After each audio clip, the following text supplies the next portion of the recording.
Hello বন্ধুরা, আসসালামু আলাইকুম। আপনাদের জন্য নতুন একটি ভিডিও নিয়ে এসেছি। আপনারা দেখতে পাচ্ছেন মুসলমান ধর্মাবলম্বীদের বৃহত্তর ঈদের জামাত, ঈদ উল ফিতরের জামাত ঈশ্বরদী কেন্দ্রীয় ঈদগাহ ময়দানে অনুষ্ঠিত হয়েছে। আমাদের নতুন নতুন ভিডিও পেতে লাইক, শেয়ার, সাবস্ক্রাইব করুন।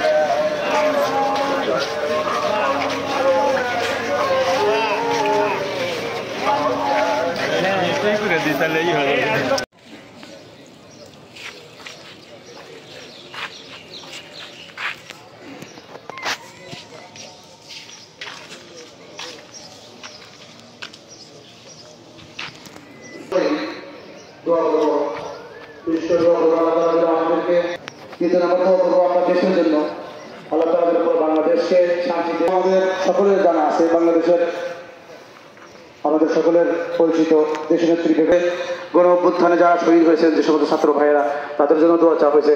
তাদের জন্য দোয়া করবো, আল্লাহ তাআলা প্রত্যেকে জাযায়ে খায় আল্লাহ কবুল মঞ্জুর করে নেন। বিশেষ করে আমাদের ঈশ্বরদীতে যারা দীর্ঘদিন জেলে বন্দী ছিলেন, জেলে আবদ্ধ ছিলেন, যে সমস্ত নেতৃস্থানীয় ব্যক্তিরা, তাদের জন্য দোয়া চাওয়া হয়েছে। যে কয়েকজন ইন্তেকাল করছেন, পরে আমাদের আবার ফিরে গেছেন, জনগণের জন্য খেদমত করার তৌফিক দান করেন, সুস্থ রাখেন। এরপর দোয়া করবো ব্যবসায়ী, চাকরিজীবী, মালিক, কর্মচারী, ধনী গরিব, অসহায়, সকলের জন্য দোয়া করবো। আল্লাহ তাআলা প্রত্যেককেই মানুষের মতো মানুষ হওয়ার তৌফিক তাগফির লানা ওয়া তারহামনা লানাকুনান্না মিনাল খাসিরিন।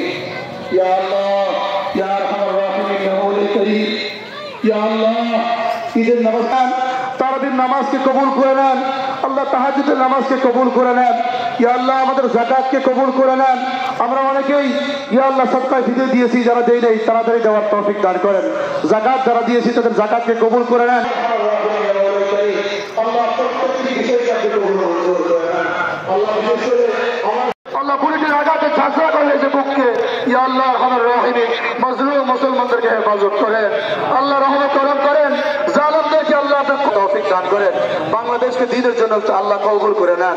ইয়া আল্লাহ আরহামার রাহিমিন, আল্লাহ যাদের দ্বারা দেশের খেদমত হবে, জনগণের খেদমত হবে, আল্লাহ দেশের উন্নত হবে, আল্লাহ আরহামার রাহিমিন দ্বীনের উন্নত হবে, ইসলামের উন্নত হবে। তাদের অনেকেই ঢাকা থাকেন, দেশের বাইরে থাকেন, অনেকে আসছেন, প্রত্যেকেই যে যে দোয়া চেয়েছেন, দোয়া চাই নাই, অথচ আমাদের সকলের জানা আছে আল্লাহ আপনি ভালো জানেন।